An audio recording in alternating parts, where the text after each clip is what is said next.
नागपूर जिल्ह्यातील कामठी गावच्या आसपासचा परिसर. गाव तसं शांत, साधं आणि एकमेकांना ओळखणारं होतं. गावात लोकांचं जीवन शेती, छोटे व्यवसाय आणि रोजच्या संघर्षात चालायचं. या गावात राहत होतं एक नवरा बायकोचं जोडपं, नितीन आणि मनीषा. नितीन हा साधा, मेहनती आणि थोडासा रागीट स्वभावाचा होता. तो गावात किराणा दुकान चालवायचा. रोज सकाळपासून रात्रीपर्यंत दुकानात बसून तो घर चालवायचा. मनीषा मात्र शांत, सहनशील, पण मनातून खूप भावूक स्त्री होती. त्यांचं लग्न होऊन जवळपास 10 वर्ष झाली होती, पण अजूनही त्यांच्या घरी लेकराचं पाऊल पडलं नव्हतं. हीच गोष्ट त्यांच्या आयुष्यात हळूहळू मोठी समस्या बनली होती. सुरुवातीला दोघंही हसत खेळत आयुष्य जगत होते. पण वर्ष जात गेली आणि मुलं झाली नाहीत, तसं घरात तणाव वाढू लागला. गावातले लोक कुजबूज करायचे. काय उपयोग एवढ्या वर्षाच्या लग्नाचा? लेकरं नाहीत तर. हे शब्द मनीषाच्या मनाला आतून तोडत होते. नितीनलाही हा ताण सहन होत नव्हता, पण त्याचा राग तो मनीषावर काढायचा. तुझ्यातच काहीतरी कमी आहे, म्हणून आपल्याला मूल होत नाही, तो रागानं ओरडायचा. मनीषा डोळ्यात पाणी आणून शांत बसायची. पण कधीकधी तीही उत्तर द्यायची. माझ्यात काही कमी नाही, तुम्ही स्वतः तपासणी करा. हे ऐकताच नितीनचा राग आणखी वाढायचा आणि मग भांडण व्हायचं. कधीकधी तर तो तिला मारायचाही. पण दुसऱ्या दिवशी तोच नितीन शांत होऊन तिच्या जवळ यायचा. माझी चूक झाली, मी रागात होतो, असं म्हणत तिची समजूत काढायचा. मनीषा त्याला माफ करायची, कारण तिच्याकडे दुसरा पर्यायच नव्हता. दोघं पुन्हा एकत्र यायचे आणि पुन्हा आशा धरायचे की कधीतरी त्यांना मूल होईल. पण नशिबानं काही वेगळंच ठरवलं होतं. एक दिवस मनीषानं ठरवलं, आपण डॉक्टरांकडे जाऊया. एकदाच खरं काय आहे ते कळू दे. नितीनलाही आता वाटू लागलं होतं की सत्य जाणून घेणं गरजेचं आहे. दोघं शहरात गेले, तपासण्या केल्या आणि काही दिवसांनी रिपोर्ट आला. डॉक्टरांनी दोघांना आत बोलावलं. तुम्ही दोघं शांतपणे ऐका, डॉक्टर म्हणाले. नितीन आणि मनीषा दोघांच्याही हृदयाची धडधड वाढली होती. डॉक्टर पुढे म्हणाले, रिपोर्टनुसार समस्या तुमच्यात नाही, समस्या नितीनमध्ये आहे आणि तो कधीही बाप होऊ शकत नाही. हे शब्द ऐकताच दोघंही स्तब्ध झाले. नितीनचा चेहरा खाली पडला. त्याला स्वतःवर विश्वासच बसत नव्हता. घरी येताना दोघंही एक शब्दही बोलले नाहीत. घरी पोचल्यावर नितीन अचानक रडू लागला. मीच दोषी होतो आणि मी तुलाच त्रास देत होतो, तो मनीषाच्या पायाशी बसून म्हणाला. मनीषाही डोळ्यात पाणी घेऊन त्याला शांत करत होती. ठीक आहे, आपण एखादं मूल दत्तक घेऊ आणि आयुष्य पुढे चालू ठेवू, ती म्हणाली. नितीनला हे ऐकून थोडं बरं वाटलं. त्या दिवसानंतर त्यांच्या आयुष्यातील भांडणं कमी झाली. दोघं एकमेकांसोबत शांतपणे जगू लागले. पण मनीषाच्या मनात एक पोकळी होती. तिला स्वतःचं मूल हवं होतं. हे ती कोणालाच सांगू शकत नव्हती आणि हीच गोष्ट तिच्या आयुष्याला एका चुकीच्या मार्गावर घेऊन जाणार होती.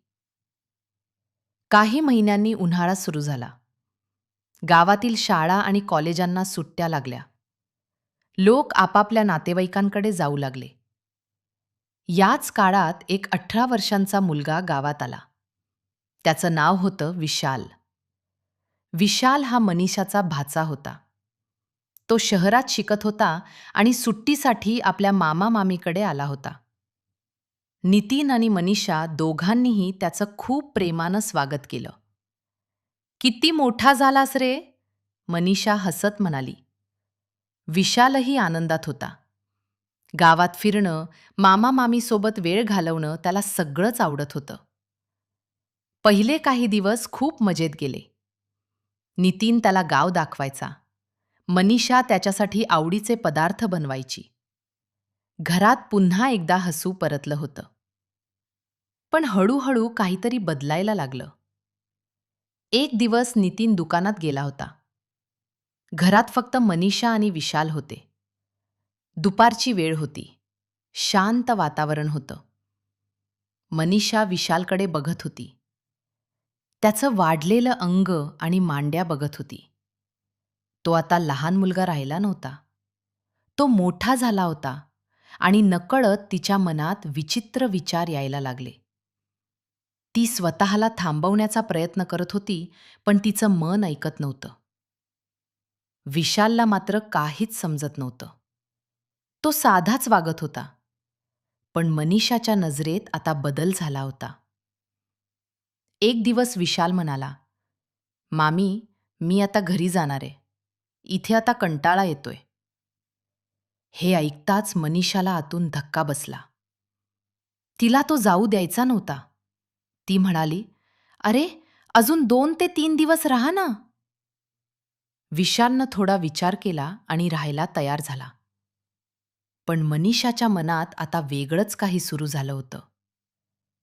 त्या दुपारीनंतर सगळं काही बदलायला सुरुवात झाली. आणि इथून पुढे ही घटना एका धोकादायक वळणावर जाणार होती. त्या छोट्याशा घरात आता वातावरण हळूहळू बदलत चाललं होतं. नितीन रोजप्रमाणे सकाळी दुकानात जायचा आणि संध्याकाळी उशिरा परत यायचा. घरात दिवसभर मनीषा आणि विशाल एकटेच असायचे. सुरुवातीला सगळं अगदी सामान्य होतं.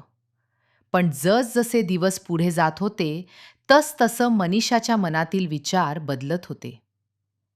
विशाल आता तिच्या दृष्टीने फक्त भाचा राहिला नव्हता. त्याचं वागणं, बोलणं, त्याचा आत्मविश्वास, त्याचं मोठं झालेलं अंग, हे सगळं तिच्या मनावर परिणाम करू लागलं. मनीषा स्वतःला वारंवार समजावत होती की हे चुकीचं आहे. पण तिच्या मनात निर्माण झालेलं आकर्षण ती दाबू शकत नव्हती. तिच्या आयुष्यातील रिकामी जागा, आई होण्याची अपूर्ण इच्छा आणि एकटेपणा या सगळ्याचा एकत्र परिणाम होत होता. दुसरीकडे विशाल अजूनही या सगळ्यापासून लांब होता. तो तिच्याशी आदरानं आणि साधेपणानं वागत होता. एक दिवस दुपारी खूप उकाडा होता. लाईट गेली होती आणि घरात शांतता पसरली होती. विशाल हॉलमध्ये बसून मोबाईल वापरत होता.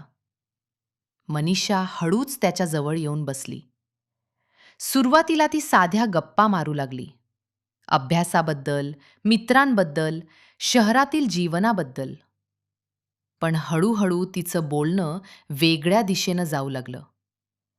तिच्या नजरेत एक वेगळाच भाव होता, जो विशालला थोडासा अस्वस्थ करत होता. विशालनं तो विषय बदलण्याचा प्रयत्न केला, पण मनीषा आता थांबायला तयार नव्हती. तिच्या मनातील मर्यादा हळूहळू तुटत चालल्या होत्या. तिने नकळत जवळीक साधण्याचा प्रयत्न केला आणि त्याच्या मांडीवरून हत्यारावर हलका हात फिरवला. विशाल गोंधळला. त्याला हे सगळं विचित्र वाटत होतं. तो लगेच उठून दुसऱ्या खोलीत गेला. त्या क्षणी त्याच्या मनात भीती आणि संभ्रम दोन्ही होते. त्या दिवसानंतर विशालनं मनीषापासून थोडं अंतर ठेवायला सुरुवात केली. तो शक्यतो घराबाहेर जास्त वेळ घालवू लागला. गावातील मित्रांसोबत फिरणं, क्रिकेट खेळणं, तो घरात कमी वेळ राहू लागला. पण मनीषाला हे सहन होत नव्हतं. तिच्या मनात आता एक प्रकारची ओढ निर्माण झाली होती, जी तिला सतत विशालकडे खेचत होती. काही दिवस असेच गेले. मग एक दिवस मनीषा जाणीवपूर्वक आजारी असल्याचं नाटक करू लागली. ती बेडवर पडून राहिली.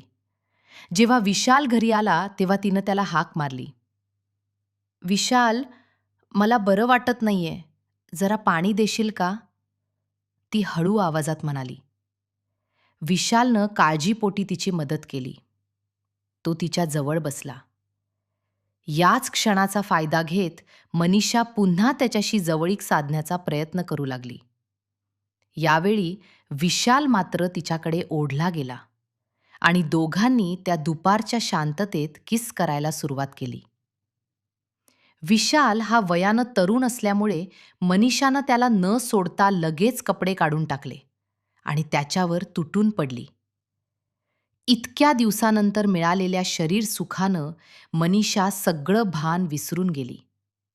भर दुपारी त्यानं तिचा 2 तास चांगलाच घाम काढला आणि शेवटी आऊट होऊन बाजूला झाला. त्या दिवसानंतर दोघांमध्ये एक न बोललेलं गुपित तयार झालं. नितीनच्या अनुपस्थितीत ते दोघं एकत्र कार्यक्रम करू लागले. सुरुवातीचा संकोच हळूहळू कमी होत गेला आणि त्यांच्या वागण्यात बदल दिसू लागला. विशाल आता आधीसारखा निरागस राहिला नव्हता आणि मनीषा ती तर पूर्णपणे या नात्यात गुंतली होती.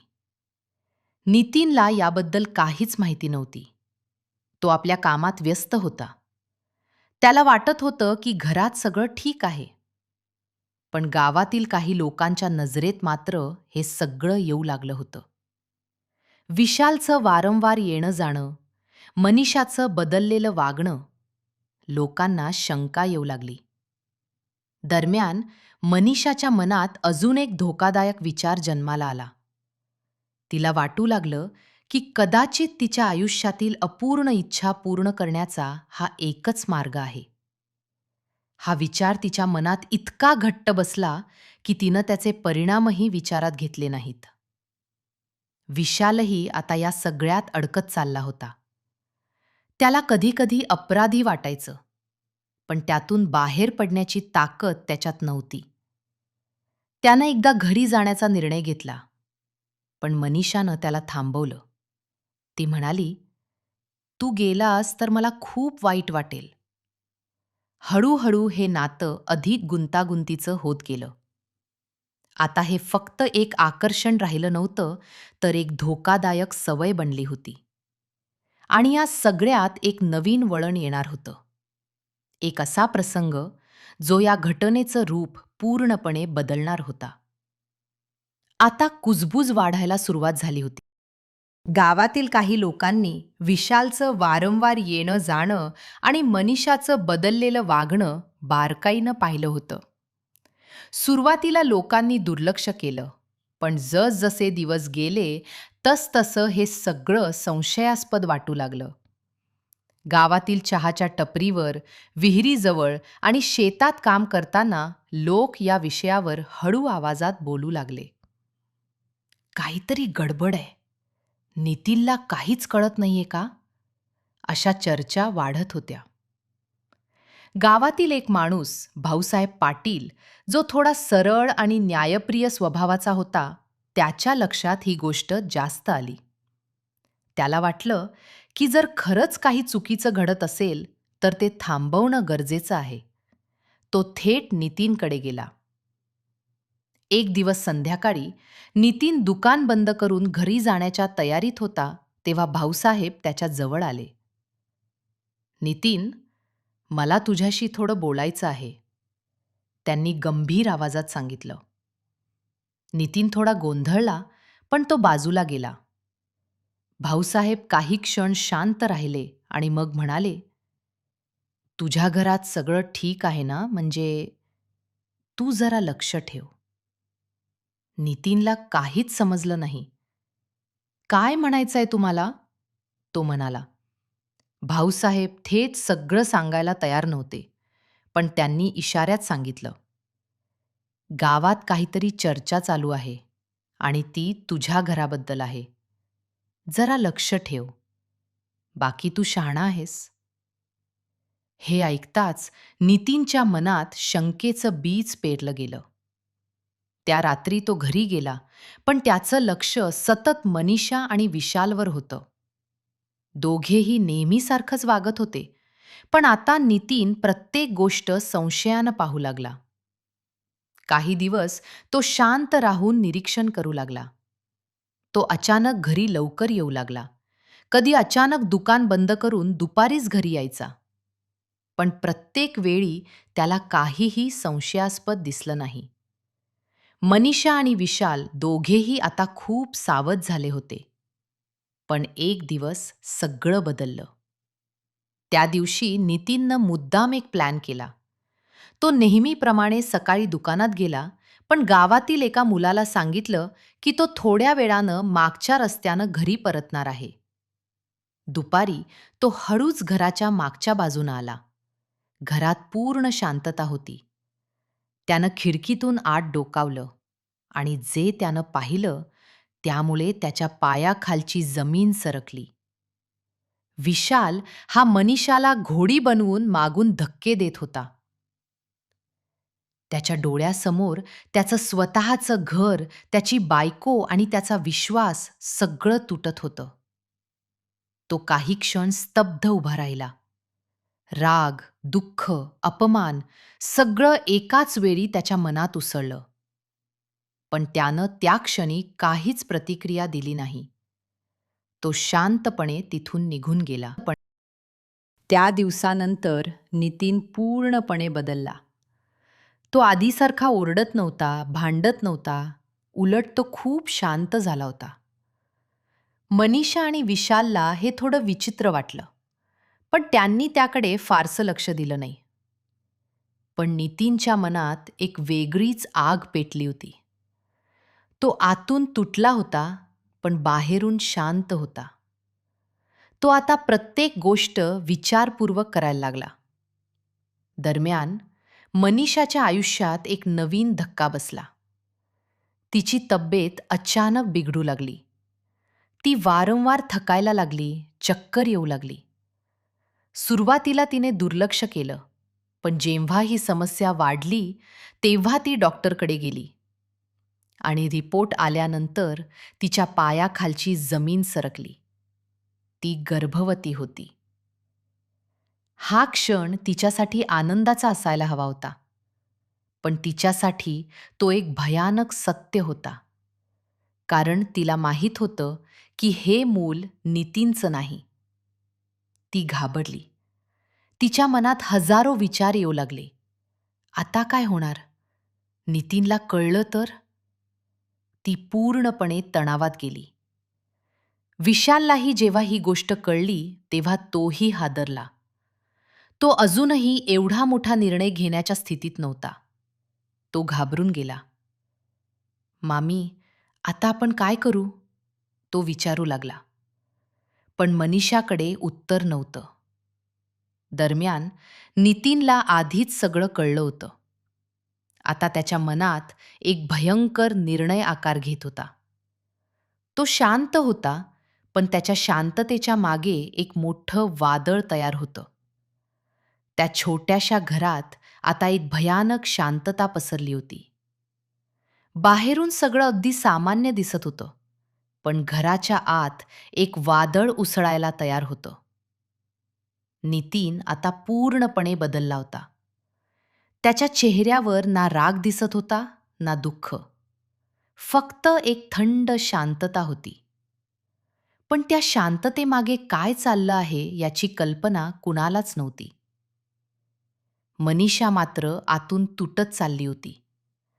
तिच्या गर्भवती असल्याची गोष्ट तिला सतत अस्वस्थ करत होती. ती सतत भीतीत जगत होती. नितीनला काही कळलं असेल तर तो काय करेल? हे विचार तिच्या मनात सतत फिरत होते. विशालही आता घाबरलेला होता. तो वारंवार मनीषाला सांगत होता की मी आता इथून जातो, सगळं विसरूया. पण आता गोष्ट एवढी सोपी राहिली नव्हती. एक दिवस संध्याकाळी नितीन नेहमीपेक्षा लवकर घरी आला.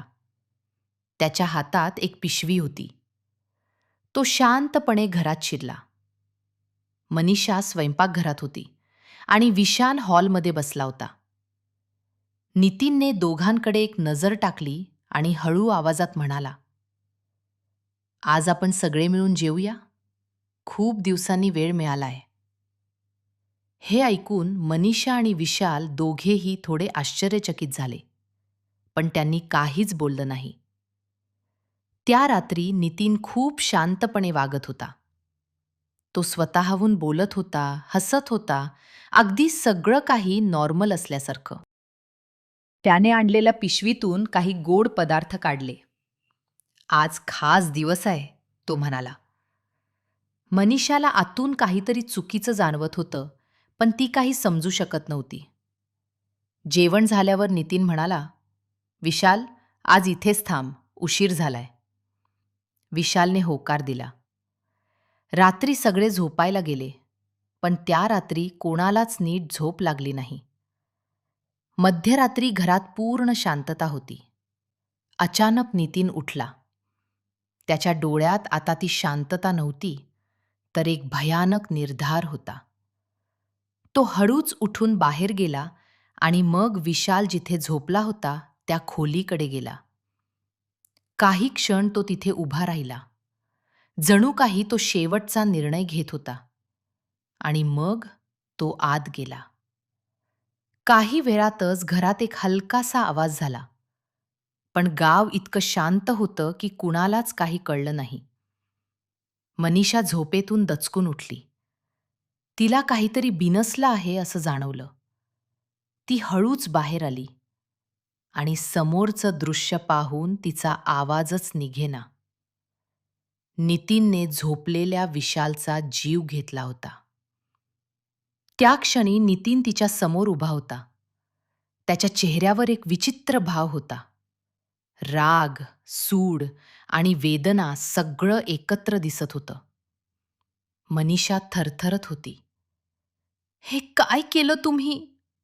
ती कसाबसा म्हणाली. नितीन हळू आवाजात म्हणाला, जे करायला हवं होतं तेच केलं. मनीषा पूर्णपणे कोसळली. तिच्या डोळ्यासमोर सगळं संपलं होतं. पण अजून सगळं संपलेलं नव्हतं. कारण नितीनच्या मनात अजून एक भयंकर विचार बाकी होता. तो हळूहळू तिच्याकडे चालत आला. मनीषा मागे सरकत होती. तिच्या डोळ्यात भीती स्पष्ट दिसत होती. तू मला फसवलंस, नितीन म्हणाला. मी तुला सगळं दिलं आणि तू?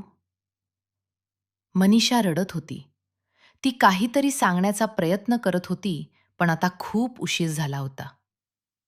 त्या रात्री त्या घरात जे घडलं, त्याने सगळं काही संपवलं. एक कुटुंब, एक नातं आणि विश्वास. सगळं एका क्षणात नष्ट झालं. सकाळी गावात बातमी वाऱ्यासारखी पसरली. लोक घराबाहेर जमले. पोलीस आले आणि त्या घरातलं सत्य हळूहळू बाहेर येऊ लागलं.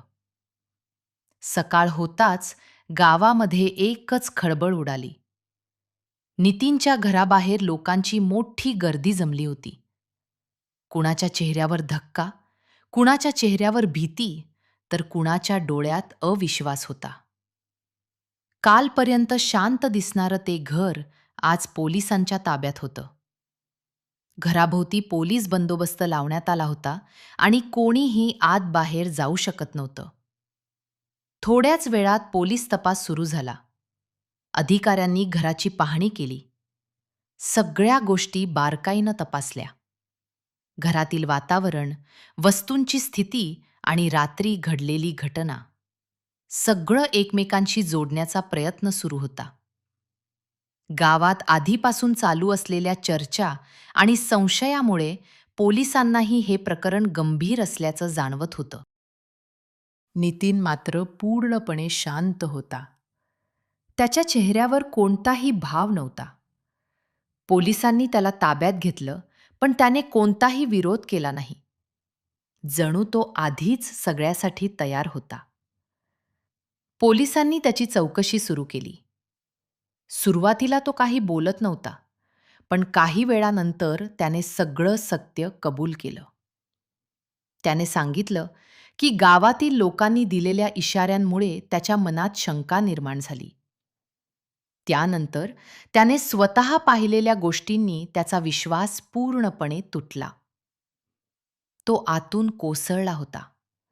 राग, अपमान आणि विश्वासघात यामुळे त्याच्या मनावर इतका परिणाम झाला की त्याने शांतपणे एक भयंकर निर्णय घेतला.